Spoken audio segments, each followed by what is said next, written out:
नमस्कार। आप देख रहे हैं प्रो इंडिया टीवी न्यूज और आज हम आपकी मुलाकात भाजपा के पूर्व संगठन मंत्री राम कृपाल जी से मुलाकात कराते हैं।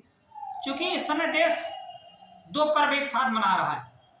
एक वह पर्व जो विगत कई सदियों से मनाया जा रहा है, दीपोत्सव का पर्व, लेकिन इस बार दीप उत्सव के साथ अयोध्या में भी दीप उत्सव का एक पर्व 22 जनवरी के बाद भगवान श्री राम लगभग 500 वर्षों के उपरांत अपने स्थान पर विराजित होंगे। तो देश में दो कार्यक्रम एक साथ हो रहे हैं, यानी दो दीपावली एक साथ हो रही है। और चूंकि इसमें आपका भी बहुत बड़ा योगदान है, क्योंकि जब राम जन्मभूमि का मुद्दा था तब भी आपका कहीं ना कहीं सहभागिता थी, और उसके बाद भारतीय संस्कृति और संस्कार की भी बात होती है तब भी कहीं ना कहीं आपकी, चूंकि जब राम मंदिर का ढांचा गिरा तो जो आंदोलन था उस आंदोलन में आप वहां पर उपस्थित भी थे। तो जो ये क्षण होते हैं और क्षण के बाद जो चेहरे की मुस्कुराहट, और जब भगवान श्री राम वहां पर विराजेंगे तो कहते हैं कि प्रभु श्री राम आए हैं। तो आप राम कृपाल जी की जुबानी ही जानते हैं कि उनको कैसा महसूस हो रहा है। इस बार देश दो दीपावली मनाएगा। नमस्कार, जय हिंद, जय भारत, जय श्री राम। सम्मानित पांडे जी, दो नहीं, ये दीपावली वास्तविक असली दीपावली भारत में मनाई जा रही है।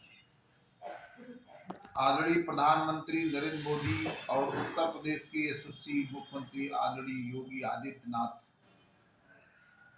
के नेतृत्व में जो दीपावली दीपोत्सव ऐतिहासिक मनाया जा रहा है, 500 साल की गुलामी, 500 साल भगवान श्री राम जिन्होंने सबका संरक्षण किया, वो इंतजार करते रहे, सरकारें आती रही और उनको इंतजार कराती रही। लेकिन जब भारत का सपूत आदरणीय प्रधानमंत्री नरेंद्र मोदी जी आए और ढांचा गिरने का, उस समय जब हमारे राष्ट्रीय अध्यक्ष लाल कृष्ण आडवाणी जी नेतृत्व कर रहे थे, तो अर्जुन की तरह उनके रथ का संचालन भगवान श्री कृष्ण ने किया था।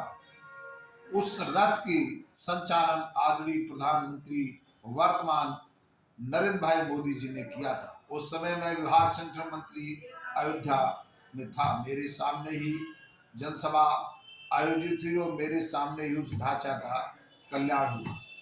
आज गर्व से मैं कहता हूं कि भगवान श्री राम जो इंतजार और त्रिपाल में थे भारत की, भगवान श्री राम की भूमि पे उन्हीं को आवास नहीं था, जिसका श्रेय आदरणीय प्रधानमंत्री नरेंद्र भाई मोदी और योगी उत्तर प्रदेश के मुख्यमंत्री योगी जी को जाता हो, 1.25 करोड़ की जनता को जाता है।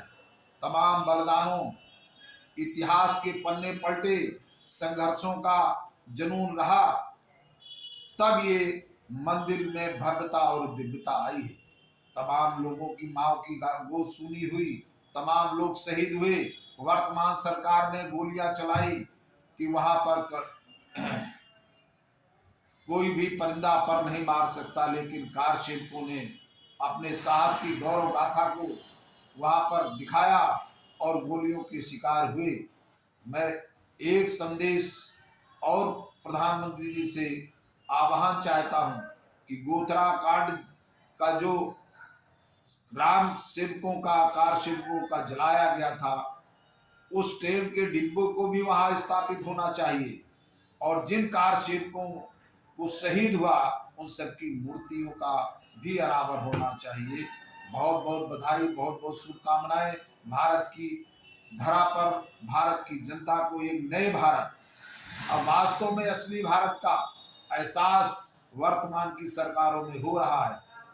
ये बना रहे, इसलिए जाति मुक्त भारत, मानव मानव एक समान, उपजात का मिटे निशान। प्रकृति ने, ईश्वर ने हमें मानव जात में उत्पन्न किया है। हमारी जाति मानव जाति है। हमारा धर्म राष्ट्र धर्म होना चाहिए।